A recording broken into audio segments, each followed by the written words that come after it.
Last time we learned from a shamanic perspective that it's not necessarily easy to be wise. And in fact, there are 4 challenges of wisdom.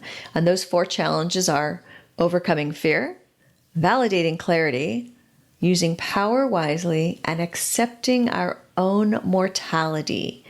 And today, let's explore what it means to have wisdom from the perspective of some of our Buddhist teachings. Hi, it's Margaret Meloni, and welcome to Season 3 of the Death Dhamma Podcast. I'm so glad you're here, and I'm so appreciative that you are part of my community. And yet, I seek not to be attached to the idea of the podcast or even to the idea of our community. And that's our topic this season: attachment, clinging, and aversion. What happens when we really want something? What happens when we really don't want something? And what does it do to our suffering and dissatisfaction? Let's dive in and find out a little bit more with today's episode. Once we are wise, that's it. Congratulations. You've reached the goal. You've climbed the mountain. You've obtained wisdom. And now you can just sit and dwell in that wisdom for the rest of your days. Sounds great. Do you think it's true? Do you think it's false? I want it to be true. Where the fallacy is in that statement is there's work.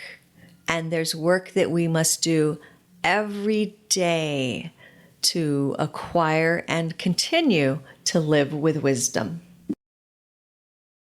When it comes to Buddhist teachings and wisdom and what do we need to do to be wise, I just felt like there were so many different directions that I could have taken. And what I'm really wanting to do today is kind of compare those 4 challenges of wisdom that we learned about last time from Mike Sanders and do some, comparative analysis, if you will, of that and some of our own Buddhist teachings.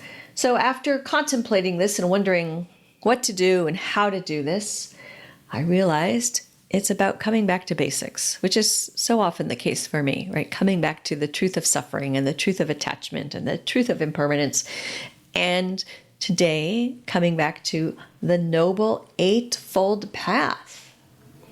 We've been given the Noble Eightfold Path to help us with the truth of suffering and to let go of attachment and to accept impermanence. And so we've been given right view, right? Understanding the true nature of things, right intention, also called right resolve or right thinking, to seek to direct your mind away from anger and fear and toward loving kindness and compassion and generosity, right speech, speaking the truth, not speaking out of anger, and not engaging in gossip or divisive language, not forcing our opinion on others, right action, to abstain from killing, lying, stealing, sexual misconduct, and abuse of intoxicants. If you cannot help others, then don't harm them. Right livelihood, earning your living in an honest and moral way, not in a way that harms yourself or others. And this includes using your income in an honest and moral way. Right effort, working to prevent negative states of mind, overcoming negative states of mind, cultivating positive states of mind, and maintaining positive states of mind. Wow, now you can see why we say right effort, because there's also a lot of effort there, isn't there? Right mindfulness, paying moment-to-moment attention to what is, paying attention to your body, your feelings, and your mind, and how they are impacted by grief, or fear, or self-compassion. Paying attention to the thoughts that come and go. Right concentration, developing the ability to concentrate with a mind that is free of anger, greed, and delusion. We take these eightfold steps, these steps on the path, and we often divide them sometimes into the 3 ways of living or the 3 types of teachings. We might say sila, or virtue, or morality. We might say samadhi, or concentration. And we might say wisdom, or prajna, or discernment. And we divide the path into these 3 sections, if I can say it that way. So, for example, virtue is made up of right speech, right action, and right livelihood. Concentration is right effort, right mindfulness, and right concentration. Discernment, or wisdom, right view, and right intention. And of course, these things are meant to work together, right? To come together in such a way so as to help us escape, gain liberation from suffering. And so if we go back to the shamanic challenges of wisdom, if we look at them again, overcoming fear, validating clarity, using power wisely, and accepting one's own mortality, I think we could say that that also could lead to liberation from suffering, right? Because if we live without fear, and if we have clarity, so clarity, I feel like we can map that to our right view and our right intention, right? When we have clarity, we understand that there is stress and discomfort and that we can alleviate it. And when we have right intention, that we are, seeking to direct our minds away from anger and fear towards loving kindness and generosity. So we can definitely see that. Using power wisely, that is also a form of discernment. And I would say, I can't use power wisely if I'm not truly going all in by living my life on the Noble Eightfold Path. Because to engage in wrong speech is not using my power wisely. To engage in wrong actions and, harming others and asserting myself over others, that's not using power wisely. But dwelling in a place of right livelihood and working with right effort to prevent those negative states of mind and paying moment-to-moment attention and developing that clarity. So we go back to that clarity. That is also using power wisely.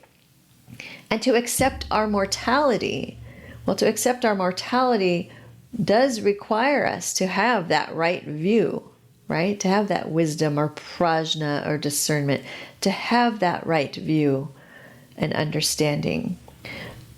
And so we can very much understand and see that the challenges of wisdom can be present in our lives as Buddhists. They are present in our lives as Buddhists, whether we exactly name them in this way. And that when we are grappling with the challenges of wisdom, we could be having suffering. And when we follow the Noble Eightfold Path, then we are working to live in a place of wisdom. We're going to be dwelling in a place of wisdom. And when we are living and drawing on right virtue, living ethically and purely, this is the ground of our path, like the intention of our path, the path that we're meant to follow. And also when we follow the path, being in a place of right virtue and morality is also the result of the path. And that is part of how we stay living in wisdom. Because it is true that to live in wisdom, these challenges, so the way Mike said it is that these challenges, the 4 challenges of wisdom, must be faced every day. And true wisdom requires constant work and self-reflection. And constant work and self-reflection just happen to be part of our path and part of our way by following the Noble Eightfold Path, whether we exactly express it in the same way or not, right? And so when we've got that samadhi translated as, concentration, calm abiding, mindfulness. This is the foundation. This is what we get in our meditation. We settle and we calm the mind through our dedicated practice. And when we do this, we are able to achieve peace and eventually no longer controlled by delusions and conflicting negative emotions. And that can help us establish ourselves in prajna or wisdom, right? To have that insight and discriminating mind. And so we may think of that as unique to Buddhism. Others may not, because other ways of achieving spiritual enlightenment have their own way of expressing this and of living this and of teaching how to reach this goal. But for us, using the powerful, concentrated mind, we are able to penetrate the true nature of reality. So that's that within the 4 challenges of wisdom, validating clarity and being able to accept our own mortality come from being able to penetrate the true nature of reality and free ourselves from ignorance. That's what's coming to us when we are living the Eightfold Path and supported by virtue and calm abiding or mindfulness and wisdom.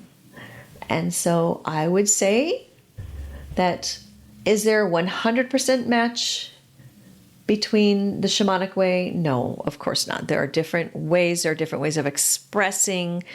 There are different ways of reaching, living in a place of wisdom. But what we share is that common understanding of to really live peacefully and to come to a place of enlightenment means to overcome the challenges we face on the way to wisdom. You and I have the Noble Eightfold Path helping us, and true wisdom requires constant work and self-reflection. For you and I, living on that Noble Eightfold Path, it's not a checklist. It's not a checklist. It's not like, okay, today I had right view. I'm done with that. I'm going to move on to right intention. Okay, great. I had right intention. Today I'm going to have right speech. It is dwelling in that place where we are seeking to always be engaging in right view, right intention, right speech, right action, right livelihood, right effort. Remember, then there is effort, isn't there? Mindfulness, and right concentration. And that's our way.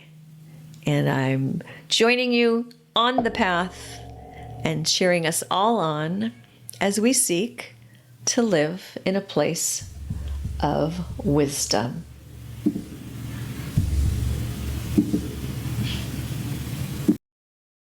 I would love to hear from you, your thoughts, your suggestions, your own stories about attachment. So follow this link, I'm going to read it to you in a minute here, to leave me a 90-second message with your ideas and suggestions. You can go to https://www.speakpipe.com/death_Dhamma_podcast. I suppose you could also just use your favorite search engine to say SpeakPipe Death Dhamma Podcast. And there you can record an audio message for me. And be sure to come over to margaretmeloni.com. That's MargaretMeloni.com and join the community. You've been listening to the Death Dhamma Podcast with your host, Margaret Meloni. Thank you so much for being here. Come find me on margaretmeloni.com, MargaretMeloni.com. And until we meet again, may you be well, may you be happy, may you be at ease, and may you be free from suffering. Bye for now.